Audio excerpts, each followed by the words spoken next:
आज का जो हमारा टॉपिक था जिस पे हम लोग शेड्यूल किए थे वो था socio economic state of students childrens. लेकिन आज हमारे रिसोर्स पर्सन एब्सेंट है कुछ अवॉइडेबल रीजन के कारण। तो आज हम लोग जो ट्रेनिंग करेंगे वो है इस टॉपिक पे teaching and learning styles. Basically इस टॉपिक में हम लोग सीखेंगे कि ऐसे कौन से मेथड्स हैं, कौन सी स्ट्रैटेजीज हैं जो हमें यूज करनी चाहिए ताकि हमारे स्टूडेंट्स जो है, जो लर्नर्स हैं, वो अच्छे से सीख सकें चीज़ों को जो हम लोग एक एकेडमिक ईयर में सिखाना चाहते हैं उनको। हम लोग जिस आउटकम की उम्मीद करते हैं कि भाई हम सेशन एंड में जब उनकी असेसमेंट लें तो ये आउटकम आना चाहिए, वो उस पर ज़्यादा से ज़्यादा खरे होते हैं।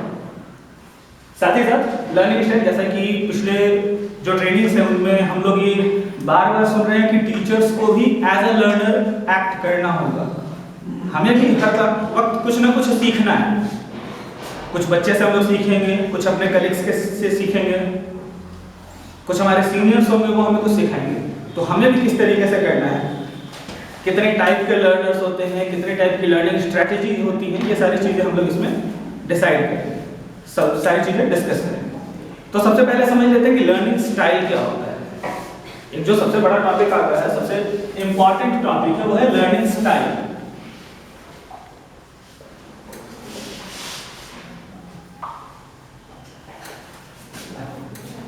तो सबसे पहले तो समझना होगा what is learning style.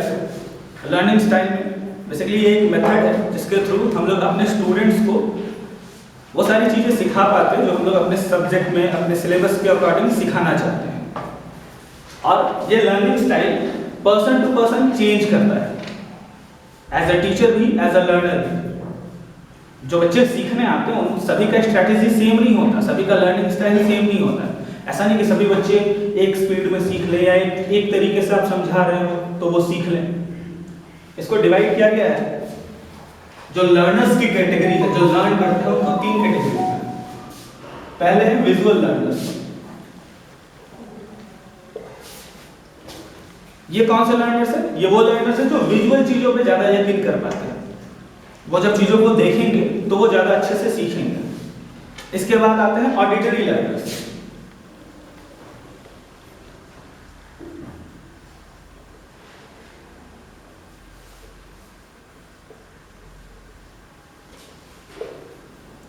Auditory learners ये बातों को सुन के समझना ज्यादा पसंद करते हैं। इनका कंसेप्ट तब क्लियर हो पाता है जब ये ज्यादातर चीजें सुनते हैं। और तीसरे आते हैं tactical learners.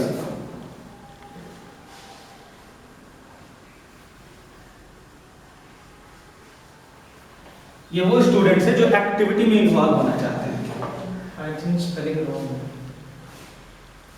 C correct, it is correct. ये वो स्टूडेंट्स हैं जो एक्टिविटीज में इन्वॉल्व होकर, ग्रुप प्रोजेक्ट्स में, डिस्कशंस में, डिबेट्स में, इसमें जब इन्वॉल्व होते हैं तब जाके अपने कंसेप्ट को अच्छे से क्लियर कर पाते हैं, तब ये समझ पाते हैं। और ये बच्चा नहीं बताने वाला, उसके पेरेंट्स नहीं बता पाएंगे कि भाई मेरा बच्चा विजुअल लर्नर है, मेरा बच्चा ऑडिटरी लर्नर है या मेरा बच्चा टैक्टाइल लर्नर है। ये एज ए टीचर हमें खुद पता करना होगा कि आखिर वो जो लर्नर हमारे पास आया है उसकी कैरेक्टरिस्टिक क्या है, वो सबसे ज्यादा अच्छे तरीके से कैसे सीख सकता है। और हमें कोशिश करनी चाहिए कि जो स्टूडेंट है वो सिर्फ किसी एक पे रुक के ना रह जाए। मतलब ऐसा ना हो कि वो विजुअली देख रहा है तभी समझ रहा है, कुछ चीजें उसको सुनाई दी तो वो उसको नहीं समझ पा रहा है, एक्टिविटी में इन्वॉल्व होने का उसके पास इंटरेस्ट नहीं। हमें कोशिश करनी होगी कि वो बैलेंस हो। फिर भी जो उसका एक होगा कि नहीं भाई वो अगर विजुअल लर्नर है तो वो उसमें ज़्यादा अच्छे से सीख पाएगा, लेकिन ये क्वालिटीज भी उसके अंदर होनी चाहिए कि हाँ वो ऑडिटरी चीज़ें अगर उसके पास आ रही है तो उसको भी वो समझ सके। थोड़ा टाइम लगे लेकिन समझ ले। अगर उसके पास कुछ एक्टिविटीज़ के थ्रू सिखाने की कोशिश की जा रही है तो वो भी करके वो समझे। तो सबसे पहले इन तीनों के बारे में हम लोग डिटेल में समझेंगे। विजुअल लर्नर्स क्या होता है? ये प्रेफर करते हैं इन्फॉर्मेशन को देखना। ये इन्फॉर्मेशन उनके पास पिक्चर के टाइप में जा सकती है, डायग्राम्स के फॉर्म में जा सकती है, कार्टून कैरेक्टर्स के फॉर्म में जा सकती है, या आप डेमोन्स्ट्रेशंस के थ्रू उनको दिखा सकते हैं। और इन चीज़ों को वो काफ़ी अच्छे से समझते हैं, इनका कंसेप्ट उसी के थ्रू क्लियर हो जाता है। आप ये कह सकते हैं कि ये टीचर की बातों को सुने या ना सुने, वो पिक्चर जो कहता है वो उसको जरूर सुनते हैं, उस चीज़ को वो जरूर समझते हैं। और ये बच्चे जो हैं लेक्चर्स वगैरह में इजीली डिस्ट्रैक्ट हो जाएंगे। अगर आपको पहचानना हो कि कौन सा बच्चा ऐसा है जो विजुअल लर्नर है, तो ये वो बच्चे होंगे जो लेक्चर्स वगैरह में इजीली डिस्ट्रैक्ट हो रहे होंगे। कोई ऐसी बुक दे दीजिए, कोई ऐसा मैगजीन दे दीजिए जिसमें पिक्चर्स नहीं हो, मोनोकलर सिर्फ प्रिंटिंग है, जैसे हम लोग एनसीईआरटी में देखने को मिलता है, रेड रेड में करके सब छापा दिया जाता है। बच्चे इंटरेस्ट नहीं ले, वो बच्चा जो होगा वो उसमें इंटरेस्ट नहीं ले पाएगा, नहीं पढ़ पाएगा।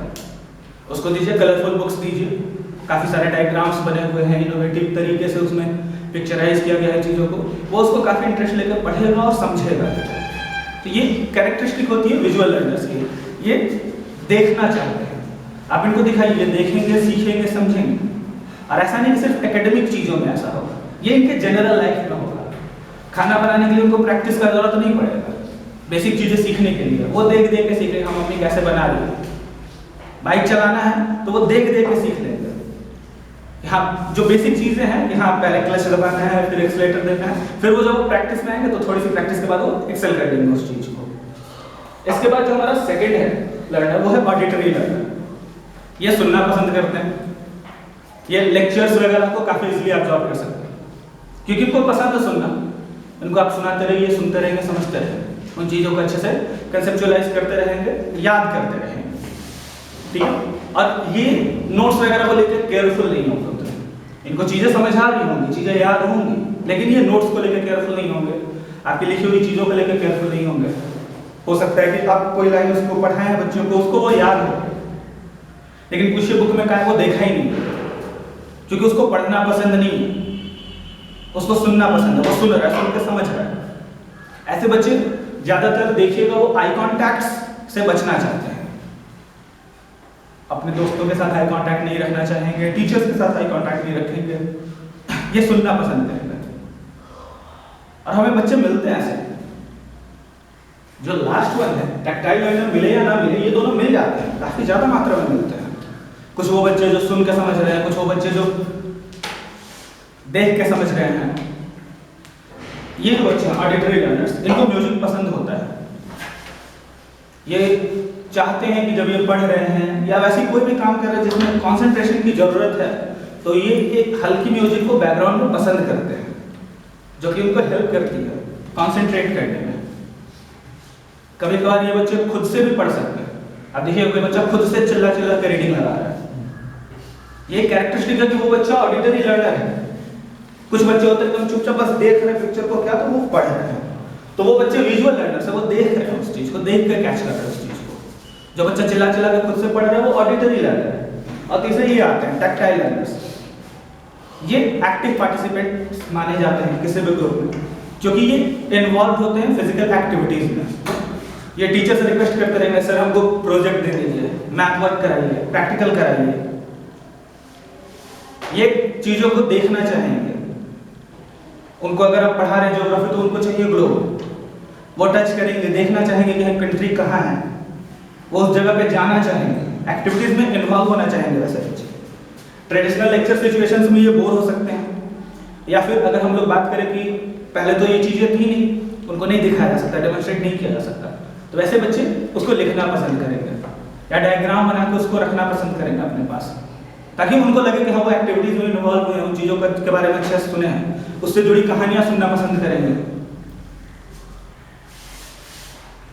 और इनका जो नॉलेज होता है वो मैनिपुलेटिव भी हो सकता है, क्योंकि कई बार हम लोग देखें एक्टिविटीज जब हम लोग करते हैं, खास करके केमिस्ट्री वगैरह में, अगर हम लोग एक्सपेरिमेंट कर रहे हैं तो एक छोटा सा एरर जो है वो पूरे के पूरे आउटकम को चेंज कर देता है। अब मान लीजिए वो बच्चा एक्टिविटी किया, 2 बार एक्टिविटी किया, उसके पास 2 रिजल्ट है, तो अब जो नॉलेज एक्वायर हुआ उसके पास वो मैनिपुलेटिव हो गया, वो अब कंफ्यूज करेगा उसमें कि है कौन सा फैक्ट, कौन सा सही, कौन सा है। इसलिए हम स्टार्टिंग में बोले थे कि हमें कोशिश करनी चाहिए कि बच्चा तीनों चीज़ों को समझे अच्छे से। वो बेस्ट केस में है वो ठीक है, लेकिन बाकी दोनों चीज़ों पर भी उसका धीरे धीरे कमांड आए। मिस्टर होवर्ड गार्डनर, इन्होंने इंटेलिजेंस का प्रोफाइल बनाया और एक कंसेप्ट दिया मल्टीपल इंटेलिजेंस का।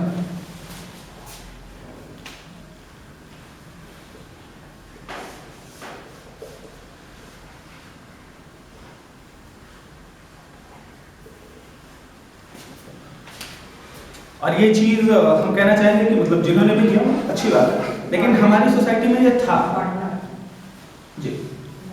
हमारी सोसाइटी में ये चीज़ पहले से थी। हमारे जो एल्डर्स हैं वो हमेशा से इस चीज़ के लिए बोलते रहते हैं कि बच्चा भी किताबी कीड़ा बन के ना रह जाए, सिर्फ बुक्स में नॉलेज उसके पास ना हो, वो प्रैक्टिकल नॉलेज को समझे, सोसाइटी में जिन चीज़ों की ज़रूरत है उनको भी सीखे। जो बुकिस लैंग्वेज होता है, जो एकेडमिक नॉलेज होता है, उसके अलावा हमारे यहाँ कई चीज़ों को सिखाया जाता है। टोटल 8 पार्ट्स में डिवाइड किया है इन्होंने, जिसमें सबसे पहला है वर्बल लिंग्विस्टिक स्किल, जिसमें जी भाषा का ज्ञान हो बच्चे को। दूसरा है लॉजिकल मैथमेटिकल स्किल, मैथ्स का नॉलेज और लॉजिकल नॉलेज हो। थर्ड है कैनेस्थेटिक स्किल्स, फिजिकल एक्टिविटीज में बच्चा इन्वॉल्व रहे, जो लर्नर है वो। विजुअल स्पैटियल स्किल, चीज़ों को देख के भी वो सीखे समझे। उसके बाद है इंटरपर्सनल एबिलिटीज। इंटरपर्सनल एबिलिटीज में आता है कि वो सोसाइटी में कैसे बिहेव कर रहा है, उसके फ्रेंड्स, रिलेटिव्स, एल्डर्स या यंगर्स, उनके साथ उसका बिहेवियर कैसा, ये भी सीखे। और इंट्रापर्सनल एबिलिटी, यानी उसका खुद के साथ कैसा रहता है, खुद के उसके थॉट्स कैसे हैं, खुद को लेकर उसका मोटिवेशन कैसा है। ऐसा तो नहीं कि सबके सामने खुश रहता है, अंदर अंदर गुस्सा है। ये चीजें भी है कि वो भी होना चाहिए। साथ ही साथ म्यूजिकल एबिलिटी हो और नेचर से उसका लगाव हो, नेचुरलिस्टिक एबिलिटी हो उसमें। ये मल्टीपल इंटेलिजेंस के फैक्टर है, जो कि कोशिश की जाती है कि जब बच्चे एज अ लर्नर आते हैं, जब वो सीखते हैं, तो जो 360 डिग्री हॉलिस्टिक डेवलपमेंट की जो बात करते हैं, उसमें इन चीज़ों में भी है कि जो एकेडमिक डेवलपमेंट हो, उसके साथ बच्चा जिसमें भी अच्छा है वो उसमें भी डेवलप करे। इसके बाद हम लोग बात करते हैं पर्सनैलिटी की। स्टूडेंट जो आते हैं, लर्नर्स जो आते हैं, उनकी पर्सनैलिटी कैसी हो सकती है। तो टोटल 8 टाइप की पर्सनैलिटी इसमें भी है, जो कि 4 कैटेगरीज में बांटी गई है। इसमें सबसे पहला है एक्स्ट्रावर्जन और दूसरा है इंट्रोवर्जन। टॉपिक आर्टिफिशियल इंटेलिजेंस पे चल रहा है ना? No sir, teaching and learning style. क्या ये याद नहीं हुआ है? No sir. कोई हमको लगा कि यही इतना कुछ कहाँ से आ गया।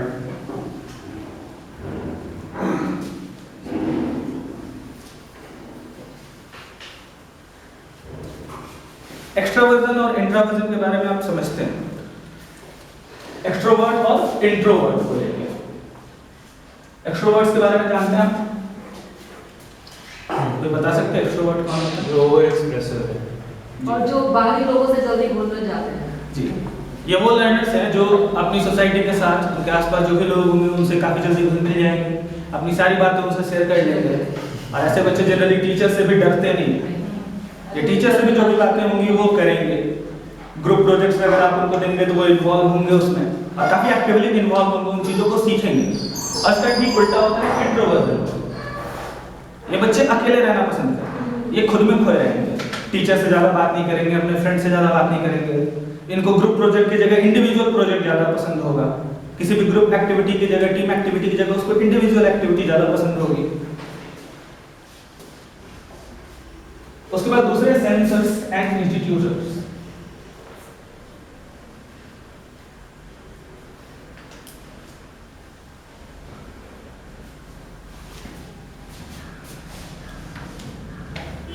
सेंसर्स वो लर्नर्स हैं जो ज्यादातर ध्यान देते हैं फैक्ट्स पे, एग्जाम्पल्स पे, रियलिस्टिक या प्रैक्टिकल एप्लीकेशंस पे ज्यादा गौर करेंगे। ये कोशिश करेंगे जो फैक्ट्स आप बताते हैं क्लासेस में या कहीं भी, वो उसको रट लेने का, मेमोराइज कर लेंगे, क्वेश्चंस पे कंसंट्रेट करने की कोशिश करते हैं। दूसरे जो है इंस्टीट्यूटर्स जो हैं, ये कंसेप्ट और थ्योरीज पे तो ध्यान देंगे, साथ ही साथ ये ध्यान देते हैं इमेजिनेशंस पे। जब भी आप उनको नई चीजें पढ़ाएंगे तो वो उससे एक अपना कुछ नया इमेजिन करेंगे। हमें ऐसे बच्चे मिलते हैं, क्वेश्चन पूछते हैं, कई बार वो क्वेश्चन बेतुके हो जाते हैं, लेकिन हम वो इमेजिन करते हैं। जैसे आज हम इधर आपने देखा, इधर लिखा हुआ है प्रेजेंट परफेक्ट कॉन्टिन्यूअस टेंस। हम बच्चों को पढ़ा रहे थे, तो हम लोग जो बचपन से पढ़ते आते हैं, एक एग्जाम्पल राम आम खाता है। हम बच्चे को बोले कि देखे हो ना ये एग्जाम्पल, जब हम बच्चे थे तब से राम आम खा रहा है, अभी तक खा ही रहा है पता नहीं कितना आम खाया। तो हम लोग इसमें भी पढ़ेंगे, प्रेजेंट परफेक्ट कॉन्टिन्यूअस टेंस में भी पढ़ेंगे कि राम आम खा रहा है कि नहीं खा रहा है, देखते हैं इसमें क्या होता है उसका। तो एक बच्चा बोलता है, सर हम लोग बोल सकते हैं ना राम 1947 से आम खा रहा है, बिल्कुल बोल सकते हैं। तो ये उसका इमेजिनेशन है, वो इमेजिन कर रहा है कि बोल सकते हैं कि नहीं बोल सकते हैं। 1947 से लेके 2022 तक काफी लंबा टाइम हो गया, तो बोल सकते हैं कि कोई ऐसा रूल आएगा कि नहीं, उतना पहले नहीं जा सकते हैं, पॉसिबल नहीं है। तो ये बच्चे वैसे हैं जो इमेजिन करते हैं, ये इंस्पिरेशन लेते हैं दूसरों से। इसके बाद इस पे एक एग्जांपल शो करता हूँ आपको गूगल का। यस सर, गूगल का जो रेवेन्यू आता है 60% वो अपने करंट प्रोडक्ट को मेंटेन करने पे खर्च करते हैं।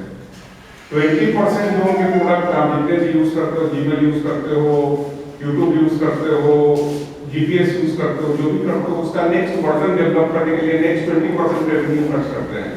Yes, और जो लास्ट 20% बचता है ना, वो फ्यूचरिस्टिक प्रोजेक्ट को जो आप बोल रहे हो इंस्टीट्यूशनल्स, Yes, sir. उस पे खर्च करते हैं जो एक वाइड ड्रीम है, जैसे driverless car. Yes sir, Google, Apple, Tesla, बहुत सारे ऐसे कंपनीज हैं जो अपने रेवेन्यू का एक सर्टेन परसेंटेज उस R&D पे खर्च कर रहे हैं जो आज एग्जिस्ट नहीं करता है टेक्नोलॉजी। यस सर, और आगे वो एग्जिस्ट करेगा कि नहीं करेगा वो भी सर्टेनिटी नहीं है, बट एक पॉसिबिलिटी पे वो 20% रेवेन्यू जो है अपना हमेशा उनका फोकस करता है। यस एक वो उनका ग्लास दिया था, बाद में पता नहीं अमेरिका में वो बैन हो गया, गूगल ग्लास। गूगल ग्लास वो Yes, sir.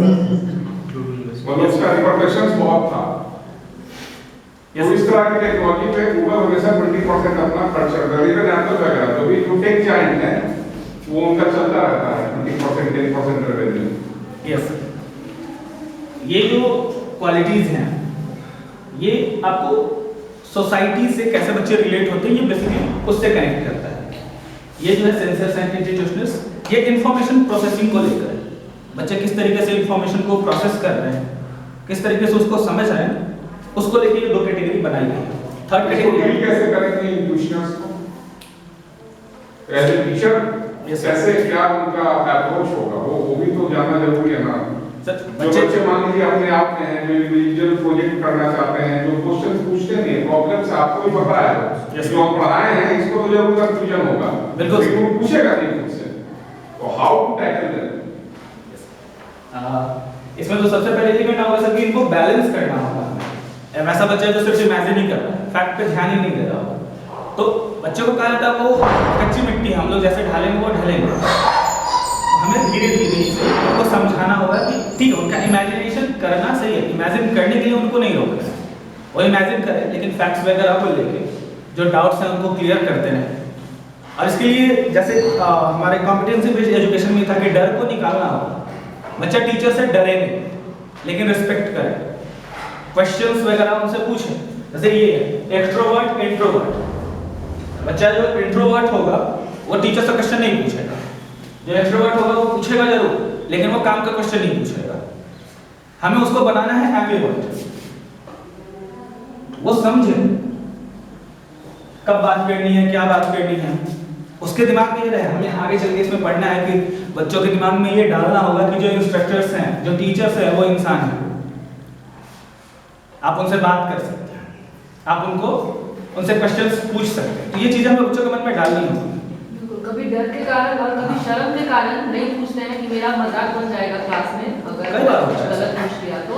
इस वजह से आज 8 की एक लड़की होमवर्क अपना करके नहीं लाई थी, तो ये चीज़ मिली, मैंने उस पर बताया है कि एक बार बेवकूफ़ बन जाना बेहतर है, हमेशा बेवकूफ़ बनेगी, मेरा नहीं पता। बिल्कुल। तो ये चीज़ें ऐसे आती हैं, उसी में हर तरह के बच्चे जैसा बोल रहे हैं तो मिलते हैं कि अपना वो इमेजिनेशन दिखाते हैं। अगर हम लोग कुछ एग्जाम्पल दे रहे हैं बोर्ड पे तो कि बेटा आप अपने हिसाब से अगर आपको लगता है तो आप कॉपी में अपने हिसाब से भी एग्जाम्पल लिख सकते हैं। बिल्कुल। ऐसे वो लिखते हैं अपने तरफ से भी कुछ। कई बार जब हम लोग उनको फ्री छोड़ते हैं ना तो वो कोशिश करते हैं। और हम देखें अपने क्लासेस में भी देखें कई वैसे बच्चे जिनसे हम लोग उम्मीद नहीं करते कि अच्छा ये करेगा या नहीं करेगा, वो करता है। शायद वो मजाक में ही लिख गया, लेकिन कई बार उसका एग्जाम्पल बेस्ट बन के आता है क्लास में। और जब एक बार उसके लिए उसको प्रेज कर देते तो अगली बार वो पक्का कोशिश करता है। ब्रेकिंग द आइस भी बहुत ज़रूरी होता है, किसी चीज़ को एटलीस्ट पहली बार कर लेना। यस, उसके बाद वो मोटिवेशन आता है। बिल्कुल सर। तो वैसे धीरे धीरे वो बच्चे कनेक्ट होते जाएंगे टीचर्स, और सबसे ज़्यादा जरूरी है टीचर्स उनका कनेक्ट होना। एक बार बच्चे कनेक्ट हो गए तो फिर वो धीरे धीरे अपने प्रॉब्लम्स को पुट करते हैं टीचर के सामने। जब वो पुट करेंगे तो हमारा काम है उनके प्रॉब्लम्स को दूर करना, जो उनका एकेडमिक प्रॉब्लम आ रहा है उसको दूर करें, उनको सिखाएं, उनके जो डेवलपमेंट है उसमें हम लोग उनका साथ दें।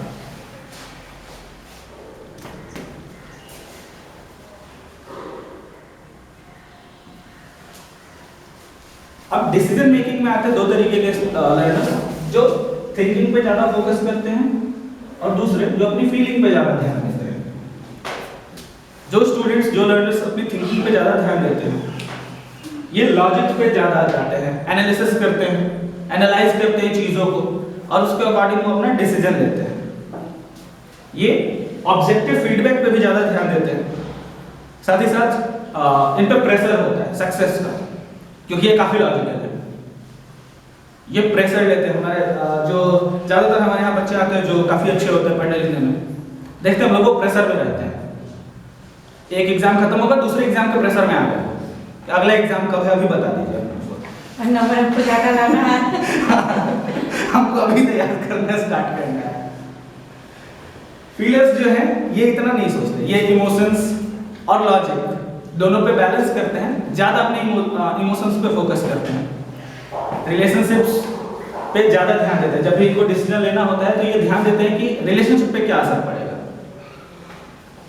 वैसे बच्चे जो एग्जाम टाइम में जरूरत से ज्यादा प्रेशर ले लेते हैं, ऐसे भी कैटेगरी है लाइक पर्सन, वो पूरा टाइम मोबाइल एग्जाम का जब तक शुरू नहीं होता तो पूरा मोबाइल और खेलने में ध्यान है, लेकिन जब एग्जाम हो जाता है तो नींद सोएगा नहीं, ये नहीं करेगा, और पूरा उसका लगता है कि स्ट्रक्चर चेंज हो गया है, लगेगा कि वही बच्चा 3 दिन पहले तक कल मोबाइल में था। आनंद knows him very well.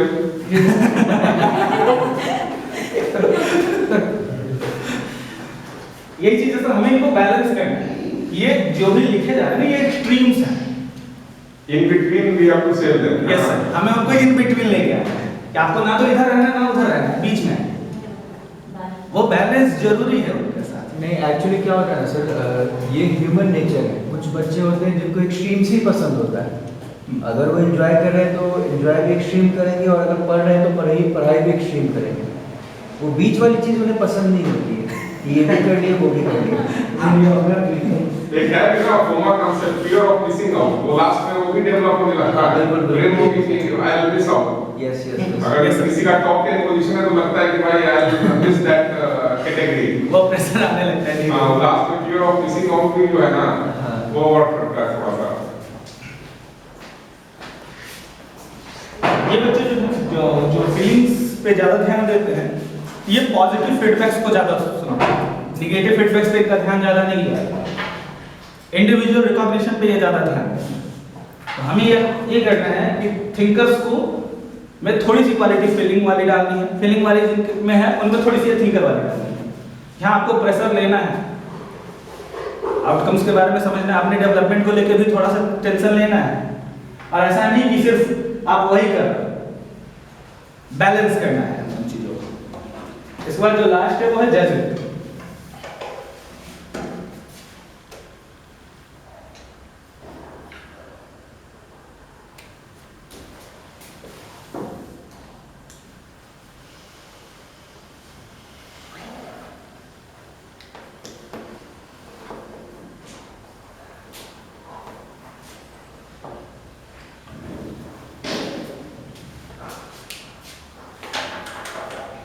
Judging and perceiving ये काफी काम आता है गोल्स को अचीव करने में। वैसे बच्चे जो जजमेंटल टाइप के हैं, जो जज करते हैं, वो क्लियरली डिफाइन रखते हैं अपनी स्ट्रेटजीज को, उन्हें अपने गोल्स कैसे अचीव करने हैं वो उनको क्लियरली पता है। उनको पता है कि हमें मुझे कौन सा चैप्टर याद करना है, मुझे कैसे टीचर से बात करनी है, कैसा बिहेवियर रखना है, हर चीज उनको पता है। ये बच्चे डिसीजंस पे काफी जल्दी पहुंचते हैं, इनको डिसीजन लेने में भी टाइम नहीं लगेगा, और इनको जो सबसे जो चीज पसंद होती है वो होता है ऑर्डर। इनको चीजें स्ट्रक्चर्ड मैनर में होना या करना काफी पसंद होता है। इनको हर चीज का डेडलाइन चाहिए। लाइक अगर आपने उनको कोई प्रोजेक्ट दिया तो सबसे पहला क्वेश्चन होगा सर जमा कब तक करना है। ऐसा नहीं कि ठीक है जब बोलेंगे तो करेंगे। इनको स्ट्रक्चर्ड वे पसंद है, नहीं अगर सर ने दे दिया तो उनसे पूछ ले कि लास्ट डेट कब है, उससे पहले हम कंप्लीट करके रखेंगे, सर जब बोलेंगे हम जमा कर लेंगे। परसीवर्स के साथ ऐसा नहीं होता है, और हमें दोनों बच्चे दिखते हैं क्लास में। कुछ बच्चे पूछेंगे, दूसरा क्या करेगा, चुप रहो, सर बोलेंगे ना। जमा कर देना। ये बच्चे क्या है, इनमें जो सब अच्छी क्वालिटी है कि ये किसी भी प्रॉब्लम को हर साइड का को देखते हैं, ये वो नहीं करेंगे। अगर परसीवर्स हैं, अगर उनके पास कोई प्रॉब्लम रखा गया है या दूसरा कोई भी चीज रखेगा, वो उसके हर पहलू को समझेगा, हर एस्पेक्ट को समझने की कोशिश करेगा। उसके बाद वो कुछ अपने भी थॉट्स लेगा, कुछ आइडियाज लेगा। परसीवर्स को रिस्क लेना पसंद होता है। ये वो बच्चे होते हैं ना जो रिस्क लेते हैं। अगर 2 चैप्टर का होमवर्क करने के लिए दिया गया है, 4 दिन का टाइम मिला, वो तीसरे दिन स्टार्ट करेंगे, हम तो कर ले, एक दिन में तो हो जाएगा, लास्ट मिनट में हो सकता है कोई काम आ जाए, लेकिन वो रिस्क लेंगे, उनको पसंद होता है रिस्क लेना। और ये फ्लेक्सिबिलिटी नहीं चाहते, ये स्पॉन्टेनियस होना चाहते हैं। आप इनको तुरंत बोलिए, तुरंत करेंगे। इनको प्लानिंग पसंद नहीं है, यानी हम प्लान कर रहे हैं कि भाई आज ऐसे होगा, कल ऐसे होगा, ऐसे ऐसे होते होते अगले महीने ये काम होगा, वो पसंद नहीं है उनको। तो होता ना हमारे सोसाइटी में बड़े लोगों की बात करें, ट्रैवल के लिए कुछ लोग प्लान करते हैं, कुछ लोग अचानक चले जाते हैं। कई होता है हमें प्लान है, हर चीज ऑफिस में इन्फॉर्म किए हुए हैं, अपना काम निपटा रहे हैं, इकोनॉमिकली हर चीज मैनेज कर रहे हैं, उसके बाद 1 महीने 2 महीने बाद जाएंगे ट्रैवल पे, अपना ट्रैवल कंप्लीट करके फिर वापस आएंगे, फिर मेरा हर चीज प्लान है। कुछ लोग होते हैं अच्छा चलना है, ठीक है आज टिकट हुआ, कल निकल उधर से आ रहे तो सोच रहे कि क्या होगा, चीजें कैसे मैनेज होंगी। ये परसीवर्स की क्वालिटी, ये स्पॉन्टेनियस रहना चाहते हैं, ये तुरंत करेंगे किसी भी चीज को। इसके बाद अगर लर्निंग की फिर से हम लोग बात करें, जो कि हमारा मेन टॉपिक है, तो बच्चे 2 तरीके से चीजों को लर्न करते हैं। पहला उनका होता है सरफेस लर्निंग। ये वो बच्चे हैं, ये वो लर्नर्स हैं जिनको बस पास होना रहता है। जो हमारा अभी का जो सिस्टम है एजुकेशन का, इसमें इनको बस पास होने पे ख्याल आता है।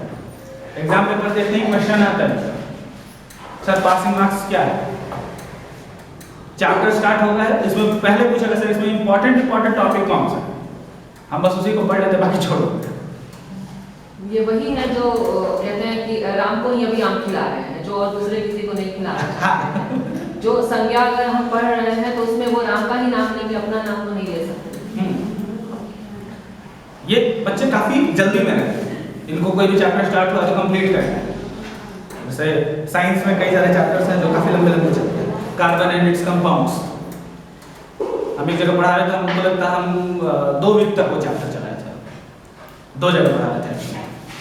एक जगह बच्चा आराम से पढ़ रहा है, दूसरी जगह बोल रहा है क्या सर 2 हफ्ते से आप यही पढ़ा रहे, खत्म कीजिए इसको जल्दी। चैप्टर इंटरेस्टिंग है लेकिन फिर भी बोल रहा है खत्म कीजिए इसको जल्दी। क्यों? क्योंकि उसको उस चीज को समझना नहीं। ये जो सरफेस लर्नर्स होते हैं ना, ये मगअप करना चाहते हैं चीजों को, ये रट लेते हैं। आप इनकी कॉपी में लिख के दे दीजिए, प्रिंटेड नोट्स दे दीजिए, ये उसको रट लेते हैं। और ये जो कंसेप्ट है लर्निंग का, ये इफेक्टिव है, ये हम लोग पहले से सुनते आ रहे हैं।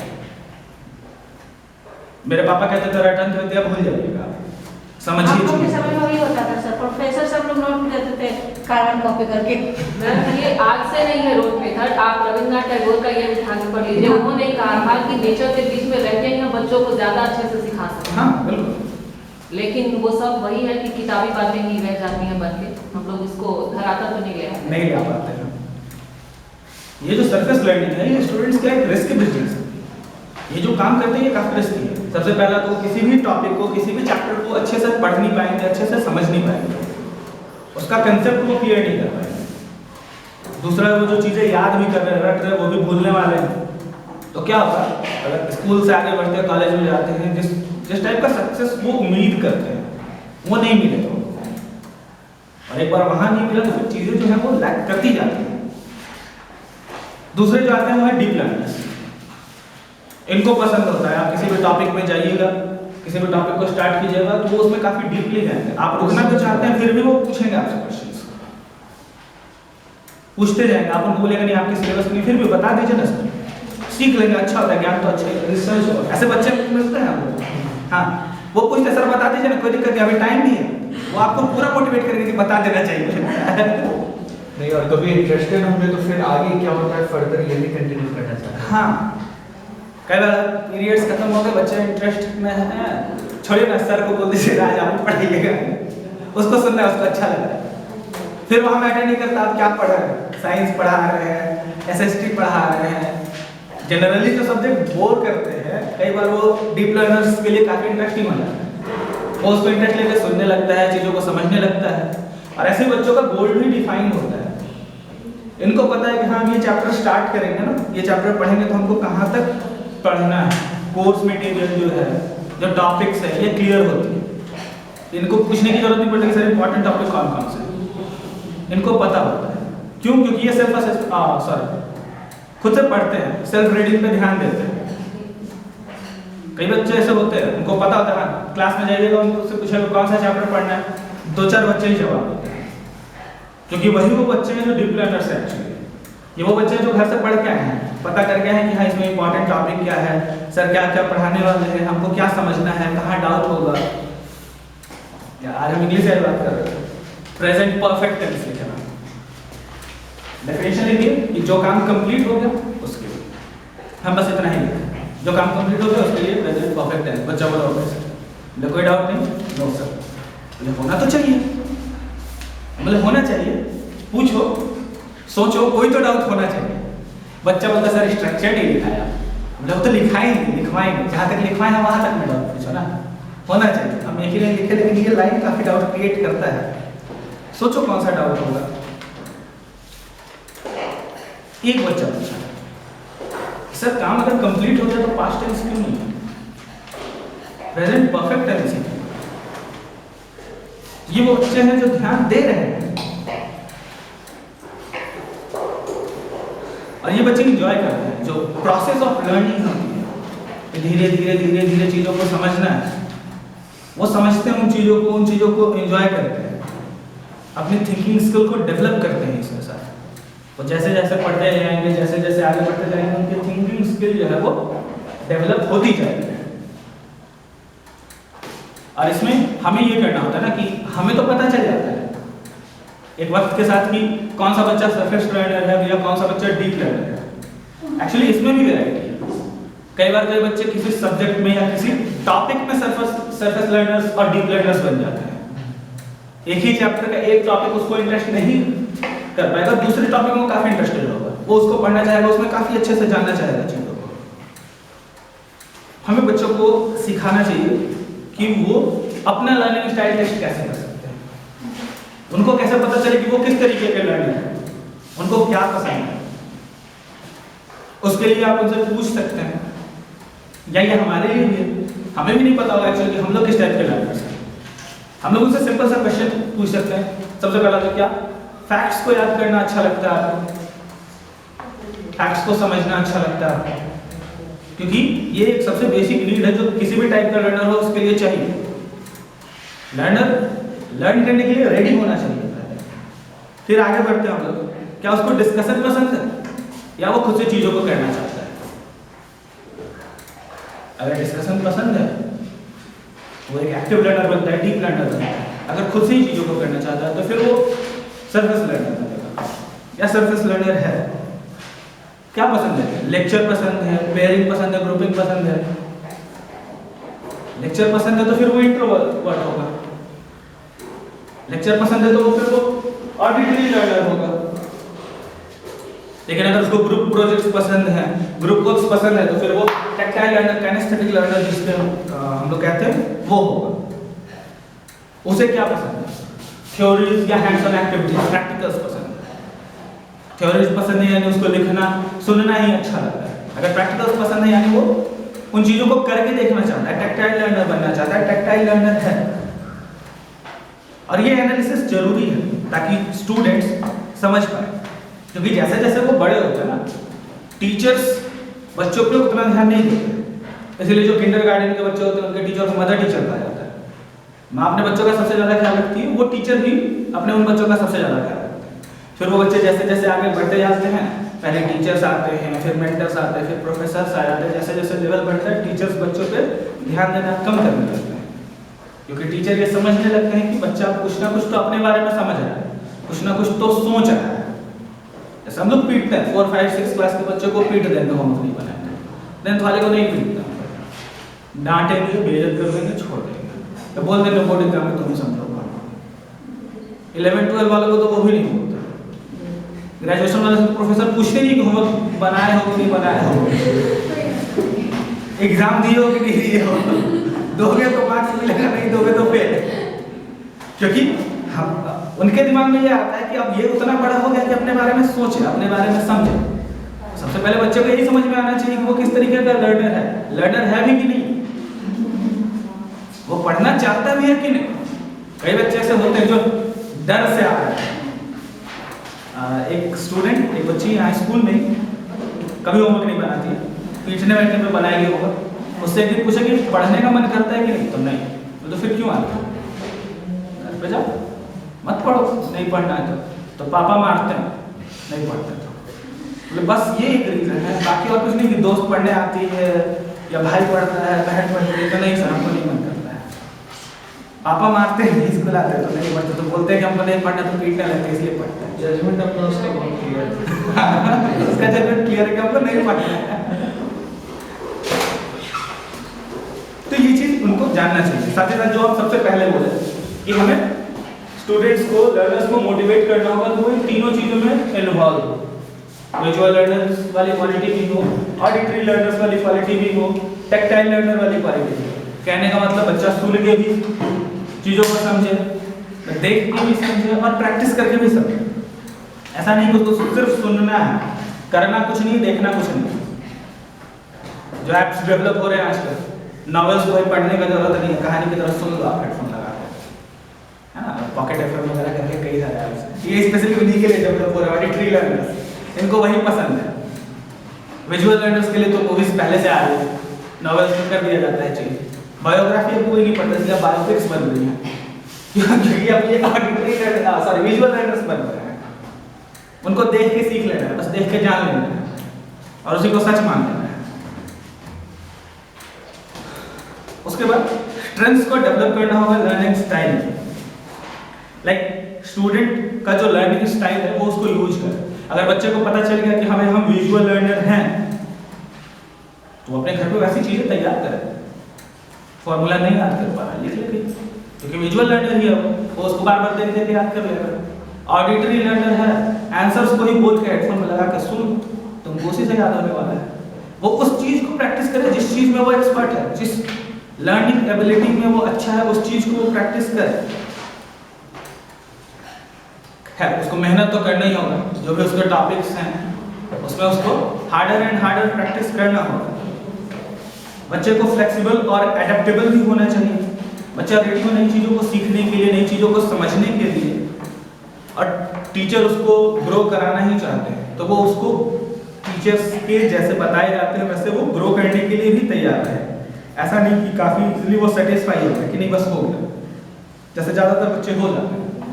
आप उनको कोई भी टॉपिक पढ़ा दीजिए, पूछिए उसे कोई डाउट, नो सर, सब क्लियर है, यस सर। हम लोग ओरल टेस्ट लेते हैं, हम लोग कोई टीचर ऐसा नहीं बोल सकते कि हम ओरल टेस्ट लेते हैं और बच्चे को अगर हम पीटना चाहते हैं या पनिश करना चाहते हैं तो हम नहीं कर सकते। कर सकते हैं हम। बर्थ एंड डेथ एनिवर्सरी वाला जो टॉपिक था 20, सिर्फ 10 दिए थे बच्चों को याद करने के लिए। सबको खड़ा किया, सब सिर्फ 1 या 2 क्वेश्चन पूछा, सब कर पाए। क्योंकि टीचर को पता होता है कि वो कहाँ कमजोर है बच्चा, उसको क्या नहीं याद होगा। हमको पता है किसका नाम वो नहीं याद किया होगा, किसका बर्थ एनिवर्सरी डेथ एनिवर्सरी वो नहीं याद किया। तो स्टूडेंट्स में हमें ये चीजें डेवलप करनी होगी कि वो इजीली सेटिस्फाई ना हो जाए, वो चीजों को सीखने के लिए तैयार रहे। साथ ही साथ डिफरेंट लर्निंग स्टाइल्स जो है उनमें वो सीखे, क्योंकि लर्निंग स्टाइल सिर्फ बच्चे का नहीं होता, टीचर का भी है। कुछ टीचर होते हैं जो जाएंगे क्लासेस में, बोर्ड पे डायग्राम्स वगैरह बना के बोर्ड को काफ़ी अट्रैक्टिव बना के और सिखाएंगे। कुछ टीचर्स ऐसे भी होते हैं क्लासेस में घूम के सिर्फ लेक्चर दे के सिखाते हैं बच्चों को। कुछ ऐसे होते हैं जो ग्रुप एक्टिविटीज़ कराना चाहते हैं, उनको साइंस का अगर कुछ चीज़ पढ़ाना है वो प्रेफर करेंगे कि उनको लैब में ले जाकर सिखाते हैं, दिखा देते हैं भैया ये चीज़ें होती हैं। सेल के बारे में पढ़ाना तो प्रेफर करेंगे कि हम माइक्रोस्कोप में सेल दिखा के और उनको सिखा देते भैया ये दिख रहा है ऐसा ऐसा होता है। कुछ टीचर्स ग्रुप बना के बच्चों को रखना चाहते हैं, कुछ इंडिविजुअली बच्चों को सिखाना चाहते हैं। तो बच्चा कॉम्पैटिबल होना चाहिए। साथ ही साथ जो टीचर है वो भी कंपैटिबल होना चाहिए। अगर क्लास में उस ज्यादातर बच्चे ऑडिटरी लर्नर्स हैं तो टीचर को जरूरत नहीं है पूरा बोर्ड पे डायग्राम्स वगैरह बनाने का, कुछ करने का, क्योंकि बच्चा उसमें इंटरेस्ट लेगा ही नहीं, उसको सुनना पसंद है। फिर आप खुद को इनोवेट कीजिए, ऐसे चीजें यूज कीजिए जिसमें आप उनको अच्छी अच्छी बातें सिखा रहे हैं, बोल के सुना रहे हैं उनको अच्छी बातें, क्योंकि वो उसी से सीखेगा।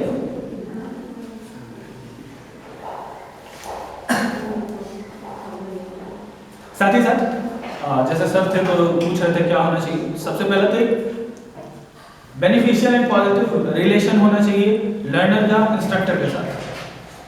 बच्चे के मन में ये बात होनी चाहिए कि नहीं, मुझे अपने टीचर, अपने प्रोफेसर जो इंस्ट्रक्टर हैं उनसे कंसल्ट करना है। अगर ज़रूरत पड़ी तो हम क्लास में पूछेंगे, ज़रूरत पड़ी तो क्लास के बाहर कॉरिडोर में, स्टाफ रूम में, लाइब्रेरी में जाके सर से पूछेंगे, सर मेरा डाउट, मैम मेरा डाउट क्लियर करेंगे। दूसरा ये भी कि लर्नर के दिमाग में ये भी होना चाहिए कि हाँ वो भी इंसान है, उनसे भी हम बात कर सकते हैं और उनसे भी गलतियां हो सकती हैं, कुछ चीज़ें ऐसी भी हो सकती हैं जो उनको भी ना पता हो, लेकिन हाँ वो उनकी जिम्मेवारी है। अगर हम उनके सामने अपने डाउट को लेके जाते हैं तो वो हमारा डाउट क्लियर करेंगे, पता करेंगे, उसके बारे में सीखेंगे और तब क्लियर करेंगे, लेकिन करेंगे जरूर।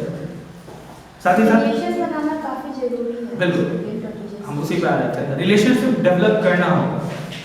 ये रिलेशनशिप जो रिलेट करे उनकी एकेडमिक डेवलपमेंट से, और साथ ही साथ बच्चे को रेस्पॉन्सिबल बनाना होगा और टीचर को खुद रेस्पॉन्सिबल होना होगा उनके डेवलपमेंट के लिए। इंस्ट्रक्टर्स को भी तैयार रहना होगा प्रॉब्लम को सॉल्व करने के लिए उनके। कई बार ये प्रॉब्लम उनके सब्जेक्ट से रिलेटेड होती है, कई बार ये प्रॉब्लम उनके सब्जेक्ट से रिलेटेड नहीं होती। हो सकता है प्रॉब्लम साइंस का है लेकिन वो जा रहे इंग्लिश टीचर के पास, क्योंकि वो साइंस टीचर से डरते हैं। वहाँ इंग्लिश टीचर की रिस्पॉन्सिबिलिटी बनती है कि बच्चे को मोटिवेट करें कि नहीं, उनसे डरने की जरूरत नहीं है, या अगर जरूरत पड़ रही है तो एज ए मीडिएटर वो बात करवाए ताकि प्रॉब्लम्स जो है वो सॉल्व हो जाए। जैसे 3 क्लास में उस दिन जब हम नहीं आए थे तो मुझे हम लोग तो बहुत खुश हो गए कि मैम नहीं आई, टेस्ट नहीं हुआ, मार नहीं खाए। तो पहले बोला नहीं मैम, नहीं मैम मिस कर रहे थे, तुम सच बोलो। नहीं मैम सब बोल रहे थे कि अच्छा हुआ मैम नहीं आई, टेस्ट नहीं हुआ, और उसको पता है कि मीटिंग उसके बावजूद बोलता है।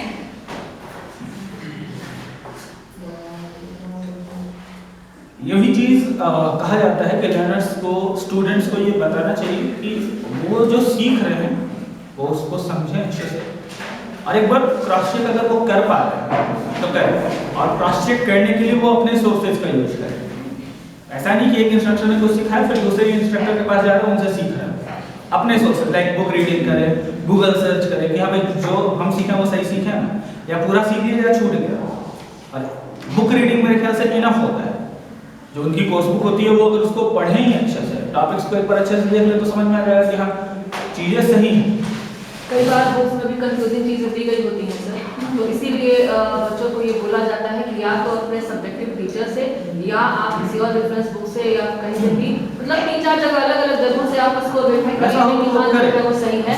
उनको ये भी बताया जाता है कि आप एक ही बुक पे डिपेंड मत रहिए, क्योंकि वो भी फ्रेश होके आया है, उसको किसी ने हमारे आपके जैसे किसी ने लिखा है तो उसमें भी गलतियाँ हो सकती हैं। बिल्कुल बिल्कुल, हम देखते हैं एक बुक था उसमें होना चाहिए था 10 to the power 3, उसमें लिखा हुआ था 103, और हम बच्चों को बोले याद करने के लिए सारे बच्चे 103 याद करके आए। कॉमन मिस्टेक क्लास 6 में आस्किंग इसी वीक में वैदिक एज के बारे में दिया हुआ था 500 से लेकर 1500 से लेकर 500 इसको, लेकिन करेक्ट आंसर 620 मैंने प्रूफ करके दिखाया कि नहीं ये इसके बाद कैसे टाइम का लाइफ एसटी के एक नए पब्लिशर के बुक में हम देखे थे कि मंदिरों का कांसेप्ट 17th सेंचुरी से आया। वो बिल्कुल 100% गलत दिया हुआ था 6th क्लास में था।